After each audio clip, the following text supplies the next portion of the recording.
All right, friends, welcome back. I say welcome back. It's episode 2 today. I've lost track of how many episodes this is overall, but it's a decent number of Old Man Squad fantasy basketball. We've been in existence for a few months, and basketball, counting fantasy stats, are 8 days away right now.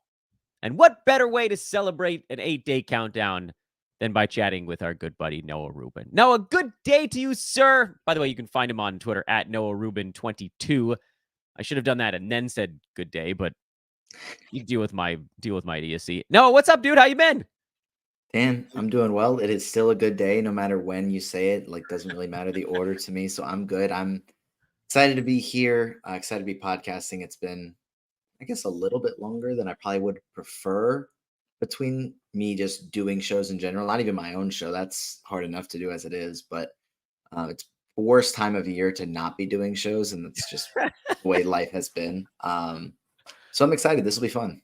This will be fun. The show that Noah's referring to is Tank Me Later. That is actually also part of the Old Man Squad Network and through FBI Basketball. Yeah. It's a joint venture, and we are always very happy to have you aboard here. I can't help but notice, Noah, before we dive into some of the players you've been targeting and draft strategy, you are not hiding in a hotel bathroom for this episode. I wonder if anybody's going to actually remember that reference. But I remember it. You've got a bookshelf behind you. It's very classy. You're hiding in the hotel library.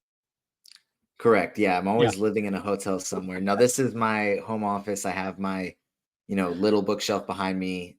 Just, hopefully I have enough books at some point and enough money where I can just get another bookcase and then have two behind me instead of one. And then I have to like shove everything back into this corner so it looks like it's, it's like this really, it still looks small, but it's supposed to make it look bigger as opposed to me having my desk in the middle of the room and then it looks really tiny. So it's, what we do. I don't know, man. Everybody knows my shtick. I've got this draft board from 2020 and just an unmade bed covered in dirty laundry on the other side. Well, some of it's clean, I guess. It doesn't matter. Yeah. For our next appearance, Noah, I want you to take all but like 2 books out of the shelf behind you so that I want this to be a running bit, a gag that we're pulling off here.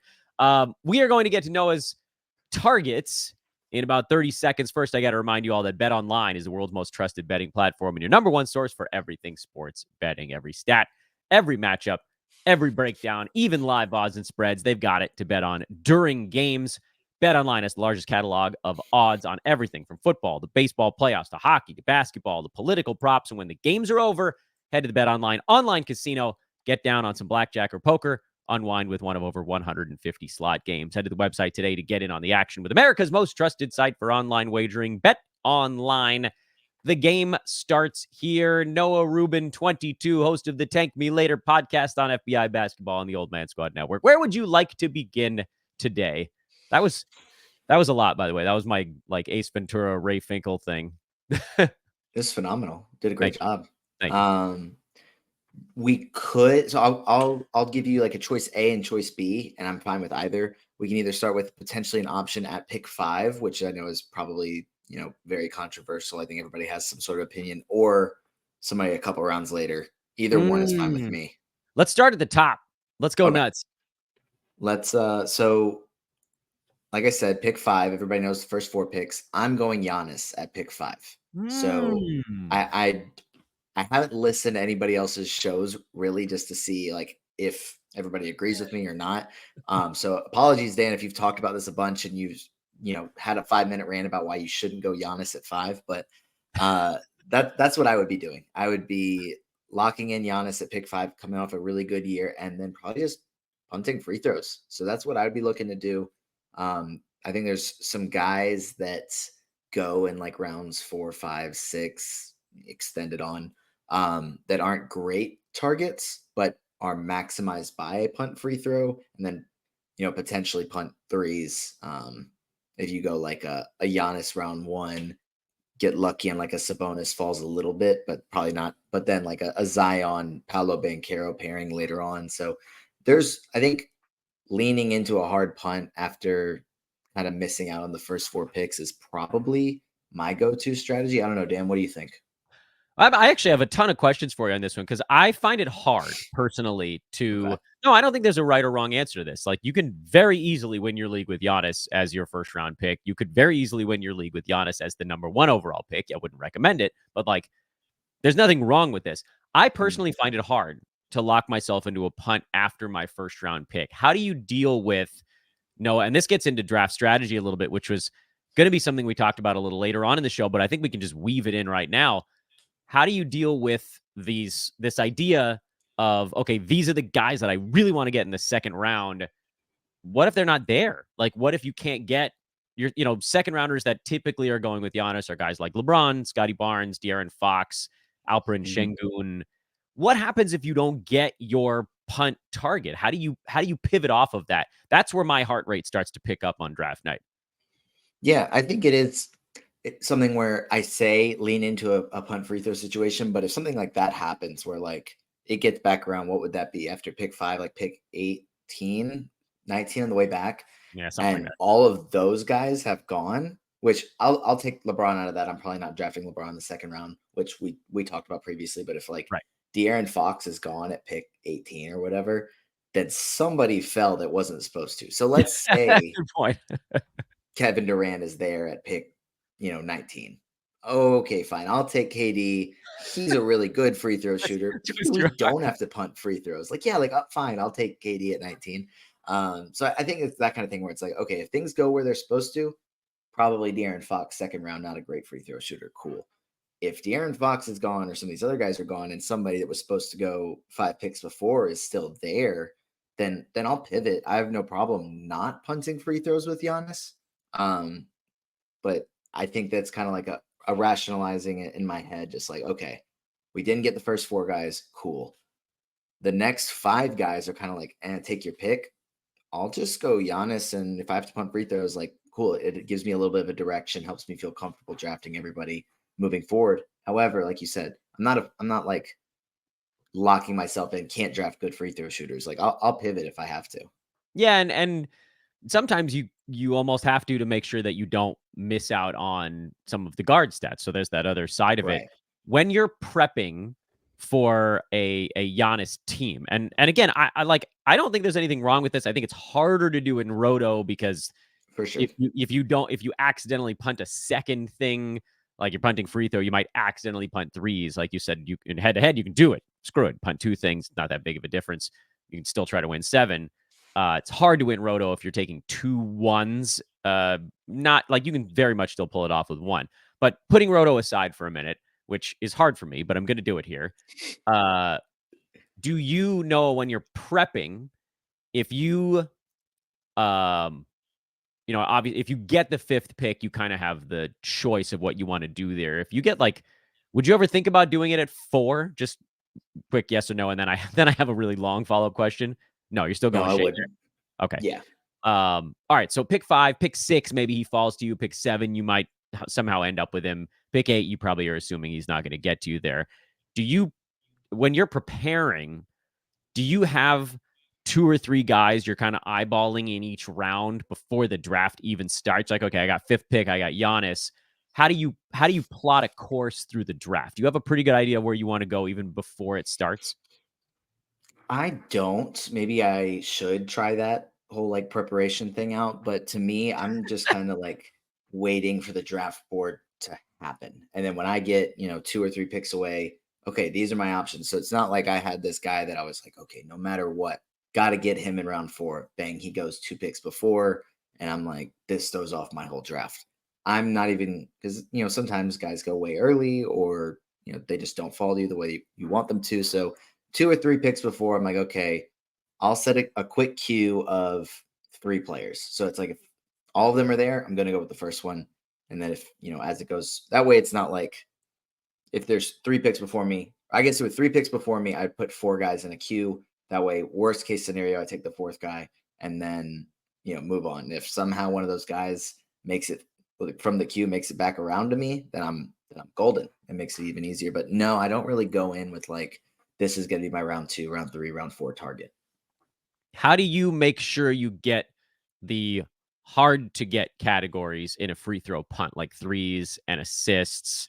and I guess steals / scoring. I mean, scoring, there are guys that fit that one, but how do you make sure you get those hard categories? Because I feel like a lot of folks, common early punting error would be, oh, I'm punting free throws. Let me look at the board, and I'm going to turn free throws off, like on the Basketball Monster player rank page. And then all of a sudden you end up drafting like Nick Claxton in the third round. How do you avoid that pitfall and make sure you're getting the hard cats?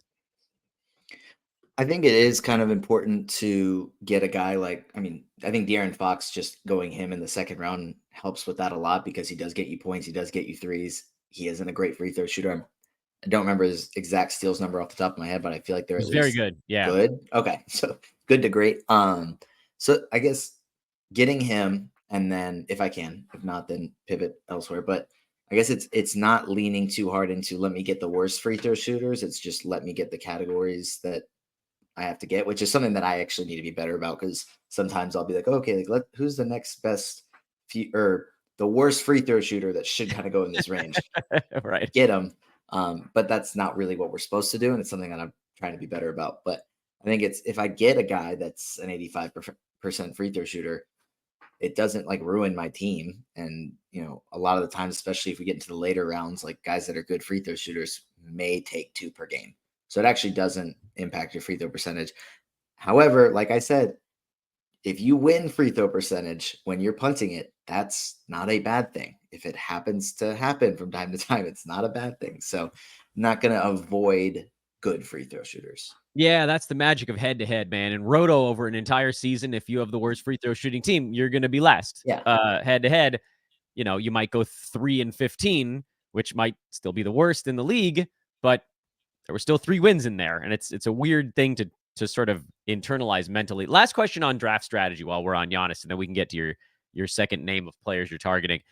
Are there any other guys in the first round that you feel are kind of a similar strategic direction? Not necessarily like punt free throw, but like the name that pops into my head would be like a Trae Young, where you take him and you're like, I pretty much have to punt something he's bad at to compete with the teams up top. Are there any other guys like Trae, or maybe it is Trae, that you feel the same way about, where you could take them maybe a little earlier in the first round and just lean into what they're good at and away from what they're terrible at? I think Trae Young is the prime example of that. I mean, you could probably do it with Sabonis, and it would be a fairly similar strategy to Giannis, because he's not going to hit a ton of threes. He's not a great free throw shooter. He's going to turn the ball over. But he's pretty strong with, rebounds, points, really good assists for a big. I guess it would be fairly similar, not exactly similar, but yeah, Trae Young, and then maybe Sabonis to an extent. And then it's just kind of the same thing of, I don't know, I have to like not go all guards early, because I will, if it's up to me each round, it's like, let me just find my favorite guard that's available.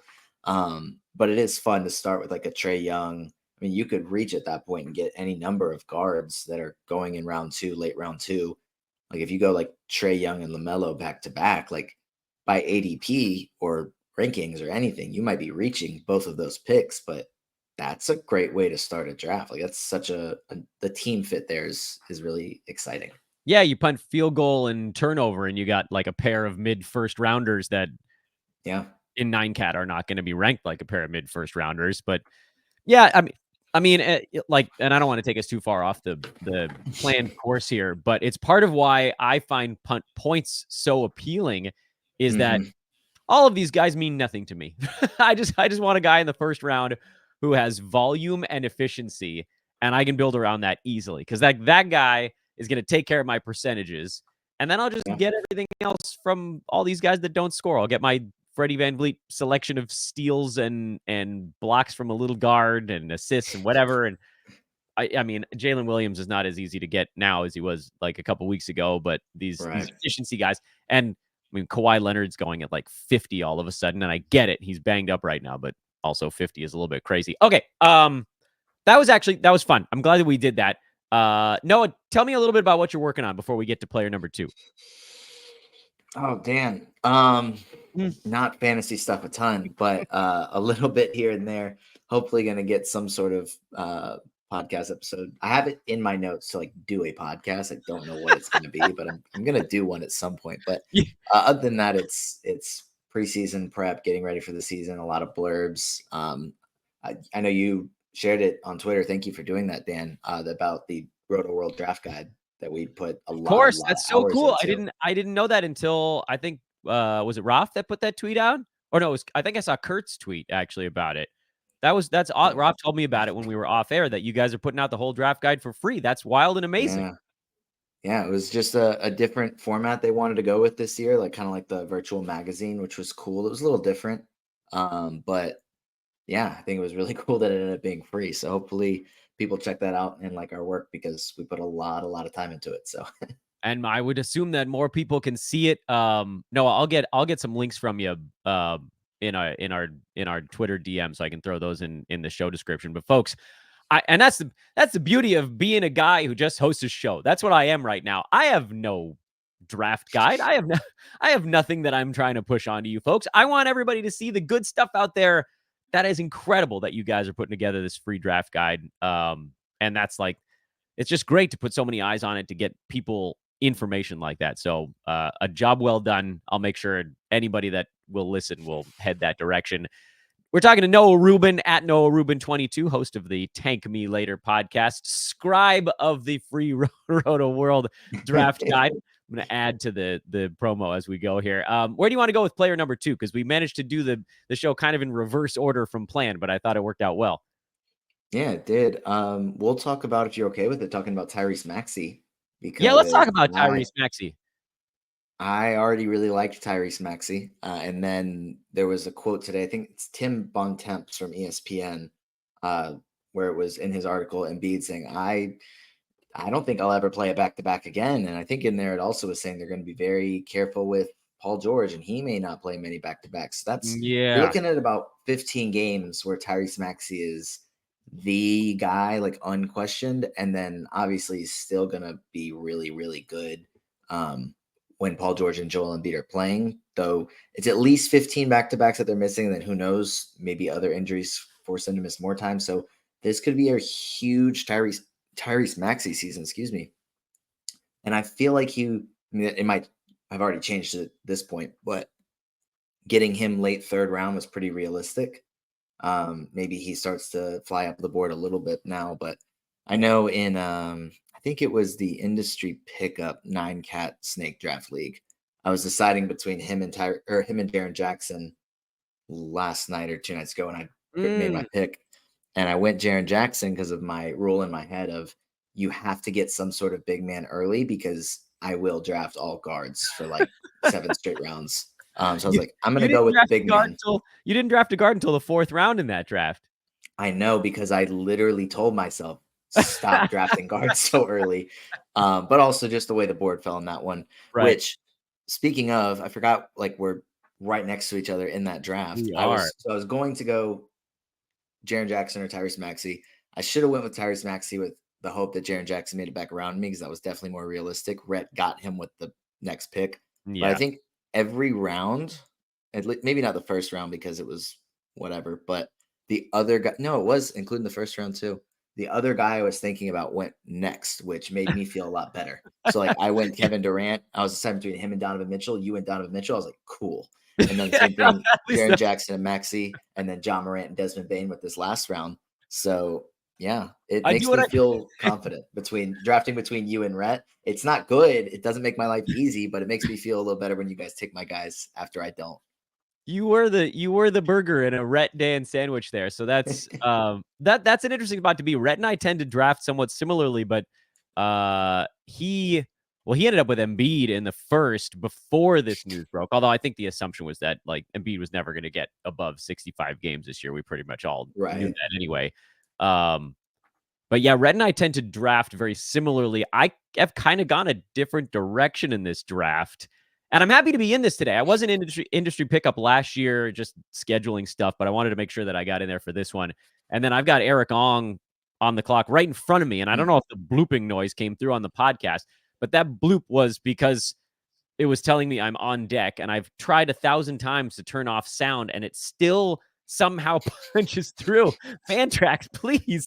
I've muted you so many times. But no, the Tyrese Maxey thing is a really interesting one. I'm glad you brought him up today of all days because of that article. And he's a player that I almost haven't talked about since like the first 3 weeks of draft season, because he opened up with a pre-rank of 19 on Yahoo, and I was like, well, that's freaking early. And then like 3 weeks later, they dropped him to 28, and I thought, that's fine. And then I haven't had to talk about him for a month and a half because he's just been going at 30 the whole time. All right, this is all fine. Like, he's perfectly normal. And now all of a sudden it's like, oh, there's that little needle thread of upside that we were waiting to hear about with him, because he's efficient. He's more efficient, actually, when he has a good player next to him than when Embiid was out last year. His rank in 9-cat, which again doesn't tell the whole story, but like, it was pretty much the same with and without Embiid. His numbers, his counting stuff went up a little bit, but his percentages went down because he just wasn't open anymore, or not as open. So there's a nice middle ground here of like, if Embiid misses the front end of a back-to-back and PG misses the back end of it, and Maxey's playing in both halves where he's like the 1B in one half of that and the 1A in the other half. I was completely agnostic about Tyrese Maxey until like 4 hours ago. And now I'm with you. I think he's a really safe 3rd round pick because we just raised his floor up a whole bunch. Right? Yeah. He was a guy I was already not extremely high on. This makes me a little bit higher on him, but in my mind, it was like, okay, like the quotes today just kind of confirmed what we were already suspecting. Like, Embiid's not playing back-to-backs. Did he play any back-to-backs last year? Like maybe like one. And like him saying that he's never going to play one again. It's like, that's like this crazy thing. But at the same time, it's like, okay, yeah, he's getting older and has a ton of injuries. Like, nobody was expecting to play back-to-backs, but it does kind of confirm that. And then same thing with Paul George. Like, in my mind, they're wanting to win championships. They're not wanting regular season stuff anymore. They're past that. So let's keep these guys healthy. So I wasn't expecting Paul George to miss every back-to-back. We'll see if that ends up happening. But to me, Tyrese Maxey was always going to have incredibly high usage, and it wasn't going to take much of a hit from adding Paul George into that. He's a guy that can play without the ball in his hands.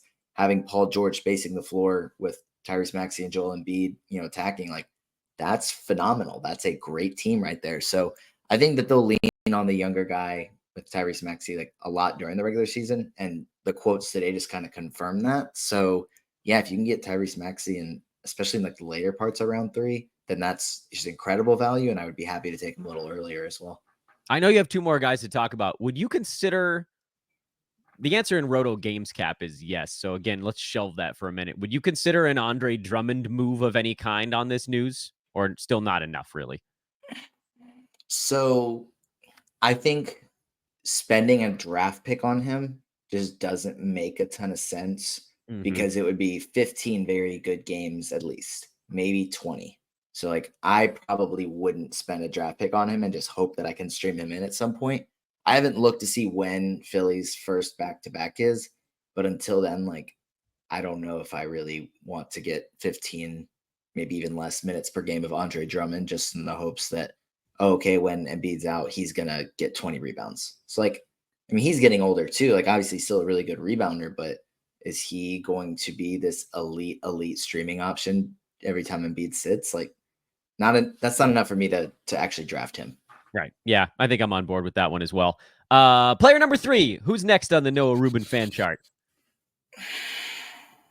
Deep breath. So I just quickly like threw out 6 names while you were doing your intro, and I'm deciding which ones I want to talk about. So we'll do the ones that's more of like actual substantial reasoning as opposed to just kind of gut feeling. So Jordan Poole. I like Jordan Poole this year. Obviously, last year everybody liked him heading into the season, and then he was really, really, really, really, really bad, and it was very frustrating. I was looking back, so I've complained about this, me being stupid so many times, but in industry pickup during the draft last year, it wasn't a slow draft. We were doing it live, and Kingy and I drafted on opposite sides, so we recorded a show while we were doing it. And while we were doing it, I was like, all right, I probably need to if I want to get Jordan Poole, Josh Lloyd picks right next to me. If I want to get Jordan Poole, I know he's high on him. I have to get him here. So I take Jordan Poole end of round 4, I think. And so because he couldn't get Poole, like, I don't even remember if I looked back to watch his show to see him get mad about it, but he took Tyrese Maxey right there on the turn. So and I was like, looking back, I was like, wow, that was a horrible. Had I took Maxey, let him get Jordan Poole, it would have been great for me. But I digress. I need to get over that. But that means No, we're in another. some things we never get over. I will never in my life get over Chris Middleton 2.5 years ago being quote unquote not quite ready to start the year. And then he played 3 games over the next 3.5 months. That's fair. I won't trust him again ever. And this time he's coming off bilateral ankle surgeries. But no, I'm with you actually on the Jordan Poole thing. Malcolm Brogdon is already hurt. He didn't even make it to opening night before his surgery happened. Malcolm Brogdon, man, that dude used to be just a pillar of efficiency, and now he cannot stay upright for more than 2 weeks at a time. I think, like, thinking back to the Trae Young LaMelo thing you said, Jordan Poole is like your budget, ultra budget version of that type of player. He's going up boards right now. So let me ask you a follow-up question on Poole to make your life a little harder. How high are you willing to go on him? Because I've seen him go like early 70s lately, and I'm generally still okay with it because I tend to draft teams that don't have that many turnovers. So I don't like by the time I get to my 7th rounder, if I take a hit in turnovers, I'm not that bugged about it. Where are you looking to try to get Poole right now? I mean, where am I trying to get him as late as possible? But where do I think is a realistic like? It was bad question asking on my part. No, you're good. I think that's just kind of a general like thing. I think that's a side rant incoming. Apologies. I'll try and keep it brief. Rant? No. Fire away, man. That's the best part of these things. A do not draft list. I get it. However, like, so if I say there's no way I'm drafting Joel Embiid this year, there's no way.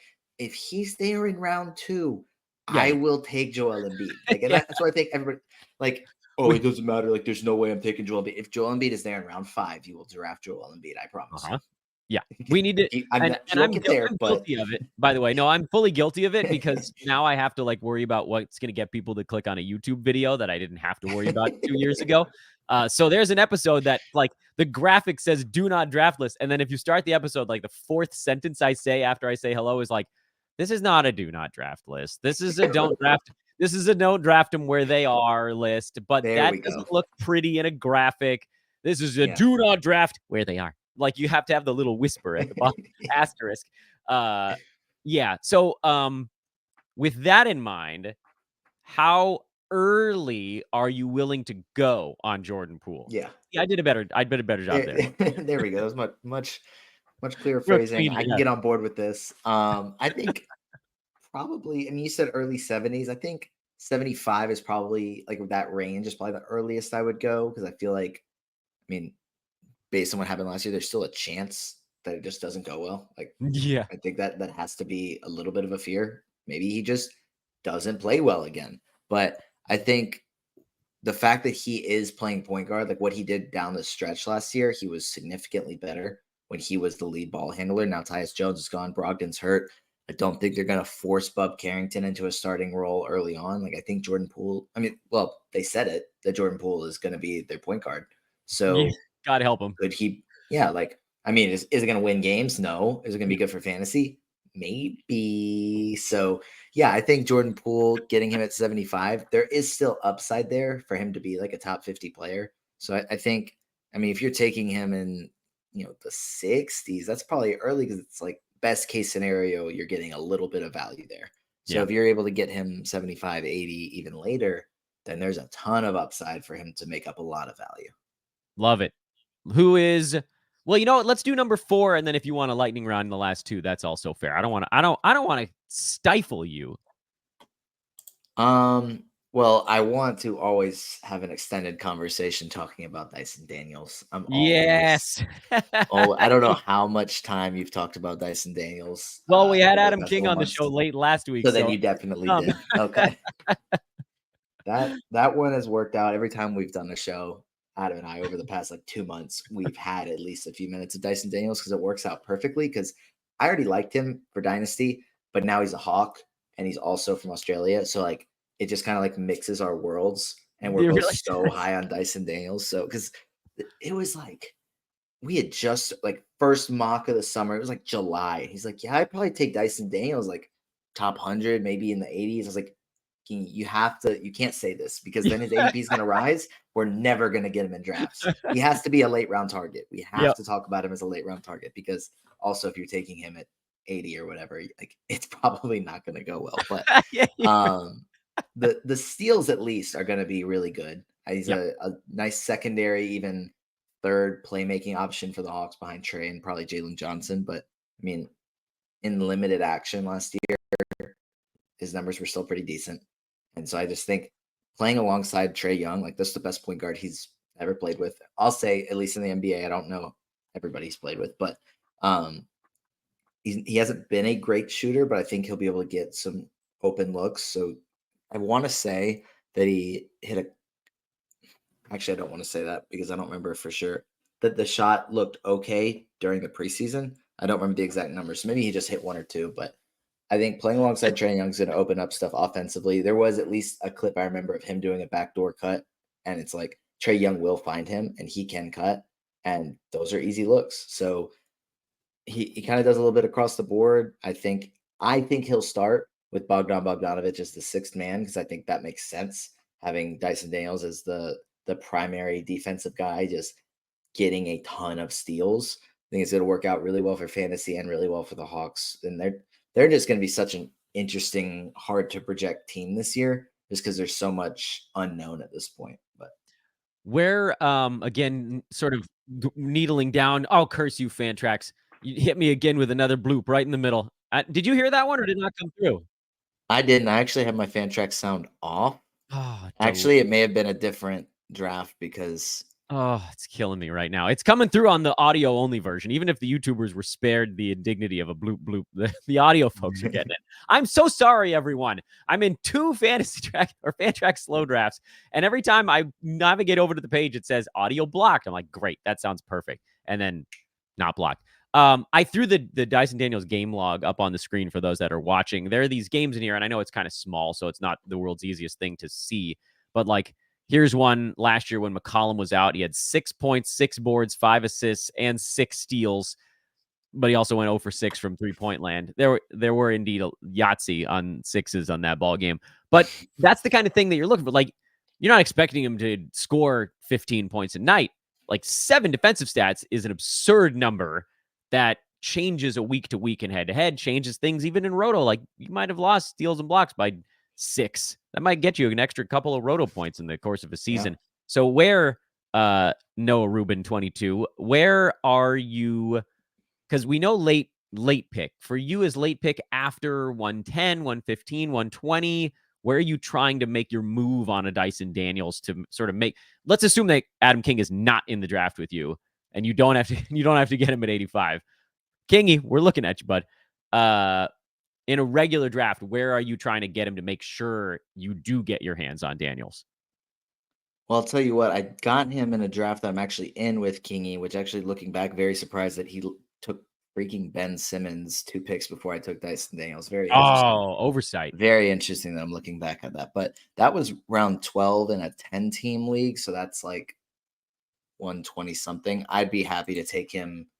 I mean, 110, 115 is fine. Probably not too much earlier. I think in like a 12-team league, round 10 or 11 is ideal because, I mean, there is still a chance that Quinn Snyder's like, no, we're going to start Bogdanovich. I just started Dyson Daniels in our first preseason game just to get a look at it. But I like him better as like that's possible. I don't think that's what he should do. I think that Dyson Daniels should start. It makes sense to get some defense out there, but we'll see. So there is a little bit of risk. He also just hasn't like we see the upside. We see the projection for it to look good if he is in a starting role, but we haven't seen him as a starter for a full season. So there is the risk there. So I think round 10 in a 12-team league is ideal to get him, which is right around like the 110, 115 range that you mentioned. Who were the 2 guys that you had as sort of your like alternates for today's show? We can lightning round those 30 seconds apiece.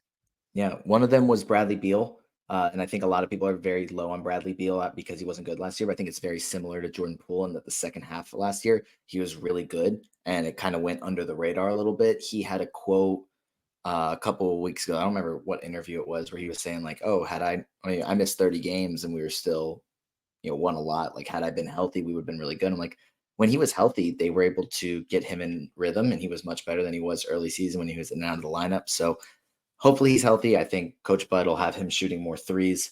I think that's probably more than 30 seconds. So the other guy is Taylor Hendricks, who is starting for the Jazz. Yeah, no, I'm just, trying to stay to your tight, rigid schedule that I know you always maintain with these podcasts. Yeah, very.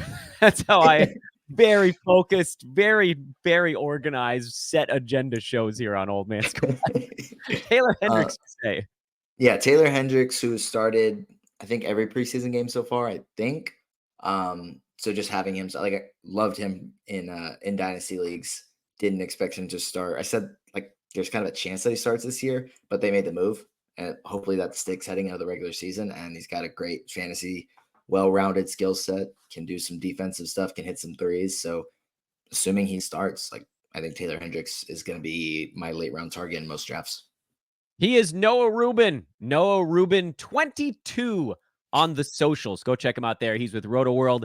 He is one of the authors of their completely free draft guide here in 2024. He is the host of the Tank Me Later podcast at FBI Basketball and part of the Old Man Squad Network, and just an all-around friendly dude sitting in front of a bookcase and not in a hotel bathroom. Noah, thank you so much, my man. Can we do this again in a couple of weeks? I'm going to torture you about that forever. Absolutely, Dan. And I will find somewhere else in some hotel to record from, or maybe something just totally random. That way it really throws you off. That'll be my goal, is to podcast where you least expect it. Just like on a shade lounge outside for one, maybe like sitting on a staircase, perhaps one where you have like a glass of brandy. I want us to go through a whole thing. Let's do like a noir type theme for the next one. Oh like a cigarette and a detective's hat. Yeah, we're gonna do a whole thing. No, I'll talk to you soon, bud. Sounds good. Thanks, Dan. And that was Noah Rubin at Noah Rubin 22 on the socials. I think, and I probably should have looked this up before he came on, but I think for Noah, is that appearance number 5? No, that's appearance number 4. But that is tied. No, it's second place. Second place in the short history of the Old Man Squad fantasy basketball show. 4 appearances now for the great Noah Rubin. And I mean, I'm joking. I don't think we're going to have him broadcast from a different place every time, but I did find that really funny, and I am going to torture him about it pretty much as long as I continue to find it funny, because all I really care about in life is whether or not I find things amusing. So quick recap on what we talked about with Noah. Giannis as your 5th overall pick, just punt free throws. What I forgot to ask him, I had all those follow-up questions on Giannis and draft strategy. I forgot to ask, like, do you ever draft Giannis and not initially intend to punt free throws? Because we've talked about this a lot on shows recently. Talked about it with Josh on this show, on Josh's show. Just like, what does it take to draft a guy like Giannis and not punt free throws? And Noah confirmed, I think, a little more the way that I tend to lean, which is it is just easier to punt the free throw category if you take Giannis. You don't have to, but it does simplify the strategy a little bit, and it makes him a whole hell of a lot better. But I was curious what Noah's thoughts were on that, and I forgot to ask. But he did talk about, like, look, you got to get the categories that punt free throw type guys are not going to be instinctively good at. So at some point along the way, you're probably going to take some dudes that are not bad at free throw shooting. You don't need to have all 13 players suck at the foul line. It's just nice if you can get all the categories you need and not sort of waste any of your player value bucks on the free throw category. But sometimes you just kind of have to. So Giannis at the top of the board, Tyrese Maxey, big bump. Noah liked him anyway. And now I'm sort of jumping on the band. I'm a bandwagon fan on this one now that we know that Paul George is sitting out some back-to-backs as well. Jordan Poole, which does parallel some of what we've talked about recently on the show. Dyson Daniels, who, look, he's been on our Flyers board. We just talked about him with Adam King late last week. Excellent selection.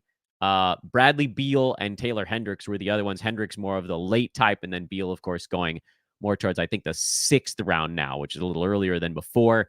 He's getting close to pricing himself out, but there may be just a little bit of meat left on that bone with Bradley Beal. Thanks for tuning in, everybody. I didn't remind you guys all to hit that like button. Continue to subscribe to everything we're doing over here at Old Man Squad, the whole sports network. We've got a Discord running now. It's totally free. You can meet all the hosts. I'm going to try to pop in there from time to time, although during draft season, I'll admit it's easier said than done. But that Discord link is in the show description, along with everything else we got going on here at this network, including that awesome partnership with FBI Basketball, with Noah's podcast, with Kingy's podcast, Tank Me Later and Balls Deep, the two names of those, and just more stuff. We're just adding. That's what we're doing right now. I don't want to go too fast on this. So right now we're really focused on getting everybody into Discord so you can get alerts when things are happening and so you can meet the rest of this amazing, passionate sports fans that are all working together to try to make this old man squad thing a reality.